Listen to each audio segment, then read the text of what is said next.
बोले भगवान श्री कृष्ण महाराज की जय। गुरु नारायण भगवान की जय। समस्त भक्तों की जय। अब हम भगवान के नर नारायण अवतार की कथा जो श्रीमद् भागवत में आई है उसको पढ़ेंगे, सुनेंगे। और हम ये बताना चाहेंगे कि श्रीमद् भागवत में भगवान नर नारायण के अलग से अवतार की कथा कोई विस्तार से नहीं दी गई है। इनके का जो प्रागट्य हुआ है वो 2 अध्यायों में जो है उसका वर्णन आया है। और जहाँ जहाँ पर भी भगवान नर नारायण से संबंधित कोई भी पर्सन श्रीमद् भागवत में आया है उसको मैंने अलग से छांटने की कोशिश की है और उनको सबको एकत्र करके जो भगवान नर नारायण के अवतार के संबंध में बातें हैं उनको भी इकट्ठा किया है। मैं शुरू से अंत तक जो है उन सब बातों को भी और भगवान नर नारायण के अवतार से संबंधित जो कथा है उसको भी पूरी पढ़ रहा हूँ।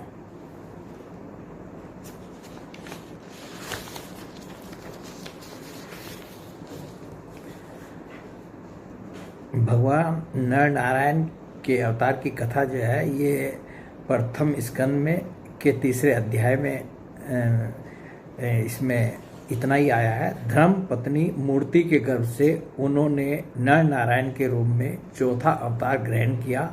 इस अवतार में उन्होंने ऋषि बनकर मन और इंद्रियों का सर्वथा संयम करके बड़ी कठिन तपस्या की। और इसके बाद जो द्वितीय स्कंद में 7वें अध्याय में आया है, धर्म की पत्नी दक्ष कन्या मूर्ति के गर्भ से वे नर नारायण के रूप में प्रकट हुए। उनकी तपस्या का प्रभाव उन्हीं के जैसा है। इंद्र की भेजी हुई काम की सेना अप्सराएं उनके सामने जाते ही अपना स्वभाव खो बैठी। वे अपने हाव भाव से उन आत्मस्वरूप भगवान की तपस्या में विघ्न नहीं डाल सकी। नारद, शंकर आदि महानुभाव अपनी रोष भरी दृष्टि से कामदेव को जला देते हैं, परंतु अपने आप को जलाने वाले असह्य क्रोध को वे नहीं जला पाते। वही क्रोध नर नारायण के निर्मल हृदय में प्रवेश करने के पहले ही डर के मारे कांप जाता है। फिर भला उनके हृदय में काम का प्रवेश तो हो ही कैसे सकता है। अब ये बस इतना ही द्वितीय स्कंद में आया। अब चौथे स्कंद में जो आया है इसमें भगवान के प्राकट्य का जो है वो वर्णन है। स्कंद 4 के अध्याय 1 में ये आया है। श्री मैत्रेय जी कहते हैं, विदुर जी, स्वयंभु मनु के महारानी शत्रुपा से प्रियव्रत और उत्तानपाद इन 2 पुत्रों के सिवा 3 कन्याएं भी हुई थी। वे आकुति, देवहूति और परसुति नाम से विख्यात थी। आकुति का यद्यपि उसके भाई थे तो भी महारानी शत्रुपा की अनुमति से उन्होंने रुचि प्रजापति के साथ पुत्री का धर्म के अनुसार विवाह किया। ब्रह्मा जी के पुत्र दक्ष प्रजापति ने मनु नंदिनी प्रसूति से विवाह किया। उससे उन्होंने सुंदर नेत्रों वाली 16 कन्याएं उत्पन्न की। भगवान दक्ष ने उनमें से 13 धर्म को, 1 अग्नि को, 1 समस्त पितृगण को और 1 संसार का संहार करने वाले और जन्म मृत्यु से छुड़ाने वाले भगवान शंकर को दी। सती जी जो है भगवान शंकर को दी थी। श्रद्धा, मैत्री, दया, शांति, तुष्टि, पुष्टि, क्रिया, उन्नति, बुद्धि, मेधा, तितिक्षा, हे और मूर्ति ये धर्म की पत्नियां हैं। समस्त गुणों की खान मूर्ति देवी ने नर नारायण ऋषियों को जन्म दिया। अब इनके जन्म की आप जो हैं ये कथा है। ये इनका जन्म होने पर बोलिए भगवान नर नारायण की जय। इनका जन्म होने पर इस संपूर्ण विश्व ने आनंदित होकर प्रसन्नता प्रकट की। उस समय लोगों के मन, दिशाएं, वायु, नदी और पर्वत सभी में प्रसन्नता छा गई। आकाश में मांगलिक बाजे बजने लगे। देवता लोग फूलों की वर्षा करने लगे। मुनि प्रसन्न होकर स्तुति करने लगे। गंधर्व और किन्नर गाने लगे। अप्सराएं नाचने लगी। इस प्रकार उस समय बड़ा ही आनंद, मंगल तथा ब्रह्मा आदि समस्त देवता स्तोत्रों द्वारा भगवान की स्तुति करने लगे।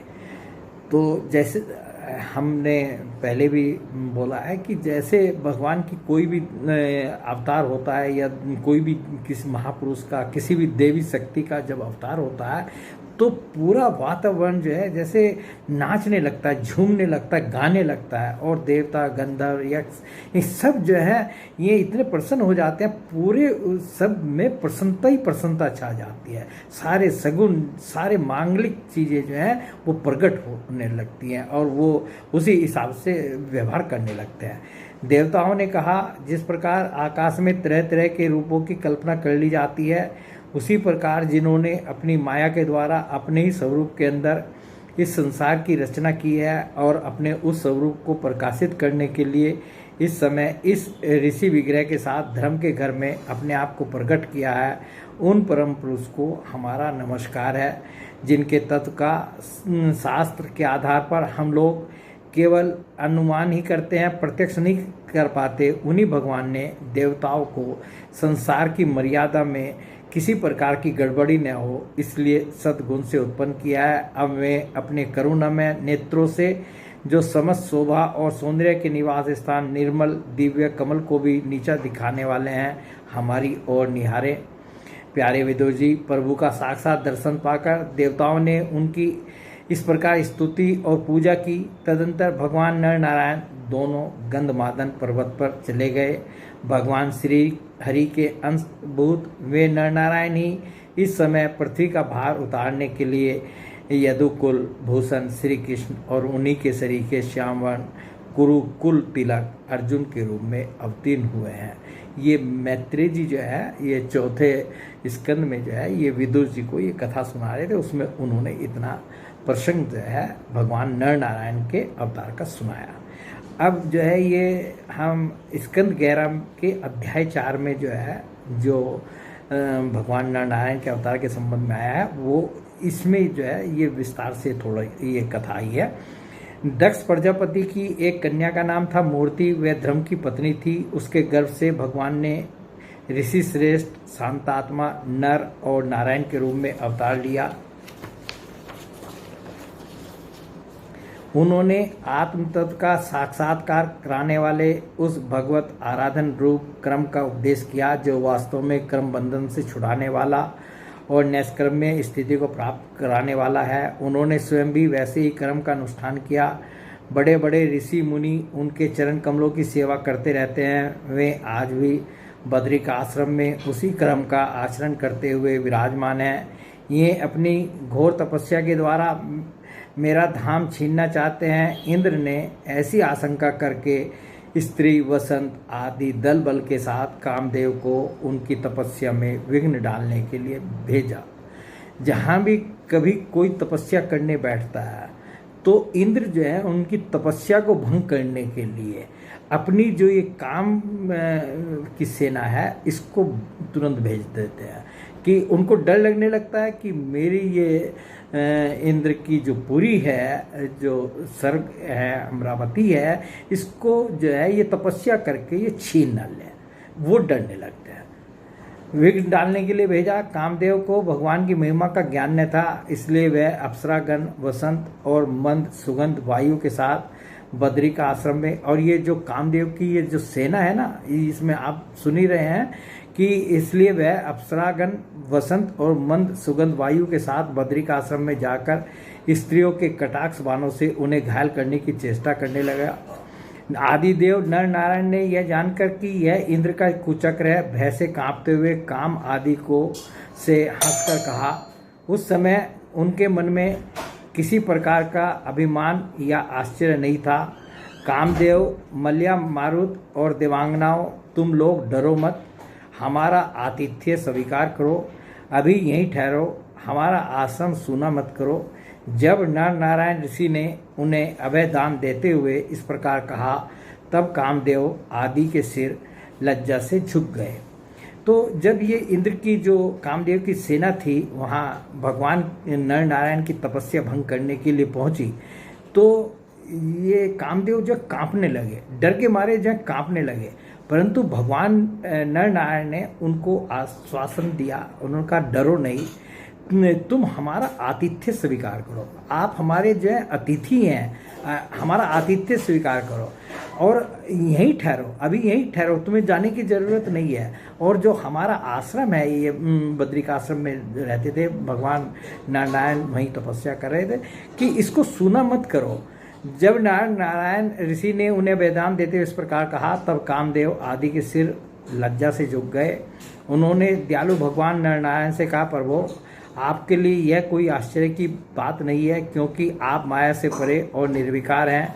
बड़े बड़े आत्माराम और धीर पुरुष निरंतर आपके चरण कमलों में प्रणाम करते रहते हैं। आपके भक्त आपकी भक्ति के प्रभाव से देवताओं की राजधानी अमरावती का उल्लंघन करके आपके परम पद को प्राप्त होते हैं। इसलिए जब वे भजन करने लगते हैं, तब देवता लोग तरह तरह से उनकी साधना में विघ्न डालते हैं। किंतु जो लोग केवल कर्म कांड में लगे रहकर यज्ञादि के द्वारा देवताओं को बलि के रूप में उनका भाग देते रहते हैं, उन लोगों के मार्ग में वे किसी प्रकार का विघ्न नहीं डालते। परंतु प्रभु आपके भक्तजन उनके द्वारा उपस्थित की हुई विघ्न बाधाओं से गिरते नहीं, बल्कि आपके कर कमलों की छत्र छाया में रहते हुए वे विघ्नों के सिर पर पैर रखकर आगे बढ़ जाते हैं, अपने लक्ष्य से च्युत नहीं होते। बहुत से लोग तो ऐसे होते हैं जो भूख प्यास, गर्मी सर्दी एवं आंधी पानी के कष्टों को तथा रसनेन्द्रिय और जनेन्द्रिय के वेगों को जो अपार समुद्रों के समान है सह लेते हैं, पार कर जाते हैं, परंतु फिर भी वे क्रोध के वश में हो जाते हैं, जो गाय के खुर से बने गड्ढे के समान है और जिससे कोई लाभ नहीं है, आत्मनाशक है। और प्रभु वे इस प्रकार अपनी कठिन तपस्या को खो बैठते हैं। जब कामदेव, वसंत आदि देवताओं ने इस प्रकार स्तुति की, तब सर्वशक्तिमान भगवान ने अपने योग बल से उनके सामने बहुत सी ऐसी रमणीय प्रकट करके दिखाई, जो अद्भुत रूप लावण्य से संपन्न और विचित्र वस्त्रालंकारों से सुसज्जित थी तथा भगवान की सेवा कर रही थी। जब देवराज इंद्र के अनुचरों ने उन लक्ष्मी जी के समान रूपवती स्त्रियों को देखा, तब उनके महान सौंदर्य के सामने उनका चेहरा फीका पड़ गया। वे श्रीहीन होकर उनके शरीर से निकलने वाली दिव्य सुगंध से मोहित हो गई। देखिए, कामदेव अपनी सेना लेकर के आया था, वो अपने साथ जो है जो रूपवती जो स्वर्ग की जो स्त्रियाँ थीं उनको लेकर के आए थे, परंतु यहाँ जो है भगवान नर नारायण ने जो है वो स्वयं जो है ऐसी रमणीय प्रकट कर दी कि उनको देख करके इन लोगों को सबको जो है कामदेव और उनकी पूरी सेना को जो है खुद जो है वो लज्जा आने लगी। सौंदर्य के सामने उनका चेहरा फीका पड़ गया। वे श्रीहीन होकर उनके शरीर से निकलने वाली दिव्य सुगंध से मोहित हो गई। अब उनका सिर झुक गया। देवेश भगवान नारायण हंसते हुए से उनसे बोले, तुम लोग इनमें से किसी एक स्त्री को जो तुम्हारे अनुरूप हो ग्रहण कर लो। और भगवान नारायण ने कहा कि तुम जितनी ये रमणीय भगवान नारायण ने प्रकट की थी कि तुम इनमें से किसी एक को छांट लो अपने स्वर्ग के लिए और उसको साथ भी लेते जाना, वह तुम्हारे स्वर्गलोक की शोभा बढ़ाने वाली होगी। देवराज इंद्र के अनुचरों ने जो आज्ञा कहकर भगवान के आदेश को स्वीकार किया और उन्हें नमस्कार किया। फिर उनके द्वारा बनाई हुई स्त्रियों में से श्रेष्ठ अप्सरा उर्वशी को आगे करके वे स्वर्गलोक में गए। तो उसमें से जो है उन युवतियों में से, उन रमणियों में से उन्होंने जो है कामदेव ने जो है ये उर्वशी को जो है छांटा और उसको लेकर के वे स्वर्ग को चले गए। वहाँ पहुंचकर उन्होंने इंद्र को नमस्कार किया और भरी सभा में देवताओं के सामने भगवान नर नारायण के बल और प्रभाव का वर्णन किया। उसे सुनकर इंद्र अत्यंत भयभीत और चकित हो गए। तो जो भगवान नर नारायण के सामने जो भी कुछ हुआ था, जो जैसे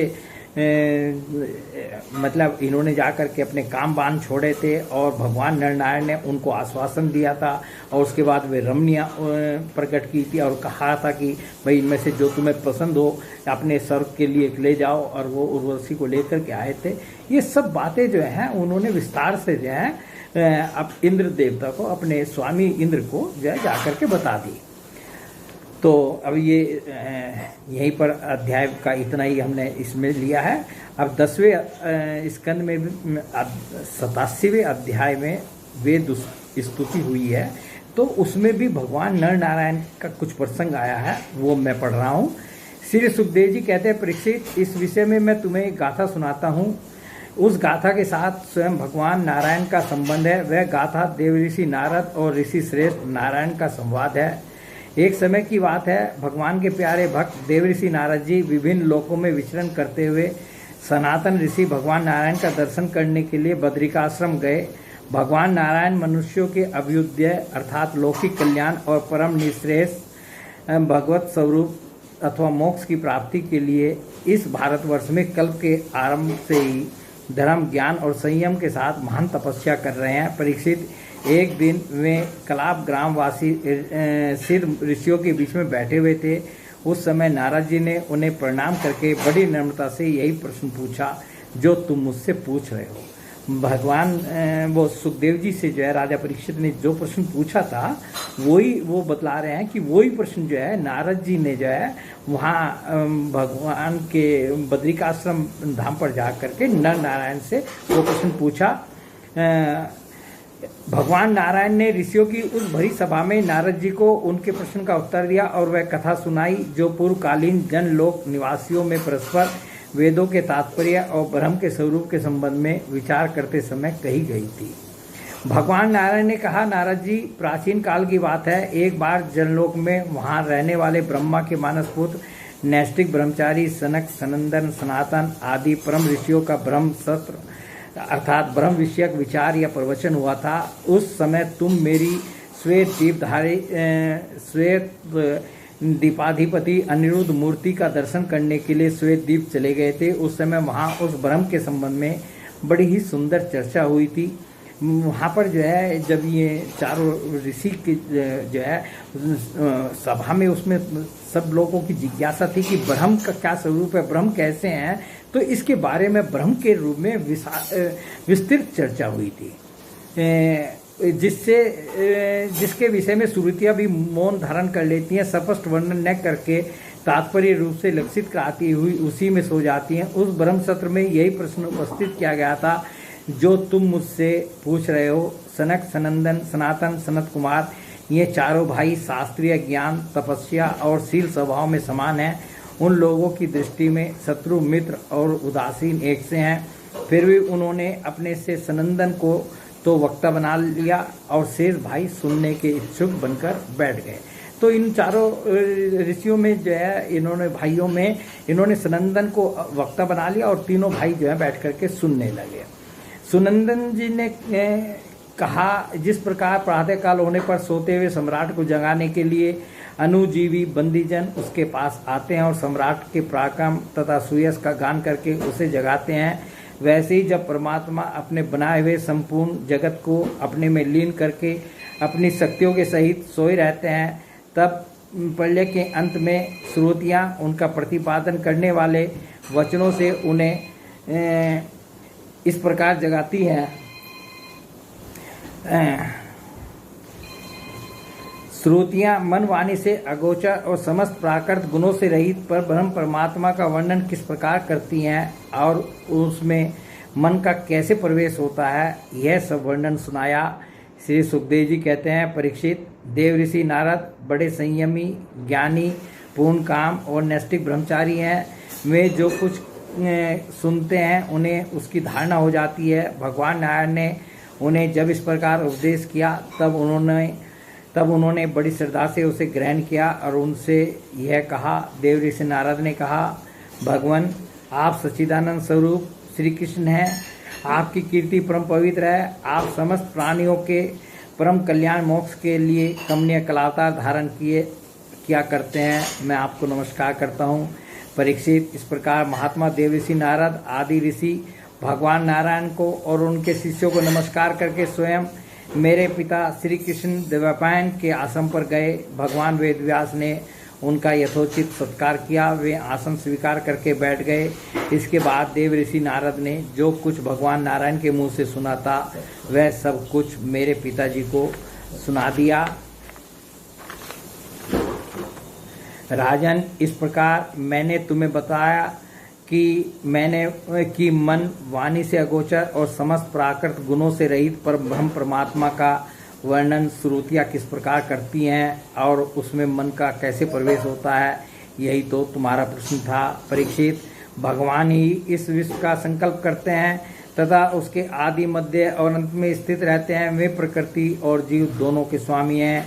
उन्होंने ही इसकी सृष्टि करके जीव के साथ इसमें प्रवेश किया है और शरीरों का निर्माण करके वे ही उनका नियंत्रण करते हैं। जैसे गाढ़ निद्रा सुसुप्ति में मग्न पुरुष अपने शरीर का अनुसंधान छोड़ देता है, वैसे भगवान को पाकर यह जीव माया से मुक्त हो जाता है। भगवान ऐसे विशुद्ध केवल चिन्ह मात्र तत्व हैं कि उनमें जगत के कारण माया अथवा प्रकृति का रत्ती भर भी अस्तित्व नहीं है। वही वास्तव में अभय स्थान है। उनका चिंतन निरंतर करते रहना चाहिए। और मैं आपसे एक ये निवेदन, दो बातें कहना चाहूँगा कि एक तो जो है आज जो भी हमने जिन जिन अध्याय में से पढ़ा है वो उनके अंश थे, वो अध्याय पूर्ण रूप से हमने नहीं पढ़े हैं। जो भगवान नर नारायण से संबंधित उनके अवतार की कथा थी या उनसे संबंधित जो भी प्रसंग थे, हमने केवल उतने ही भाग को लिया था।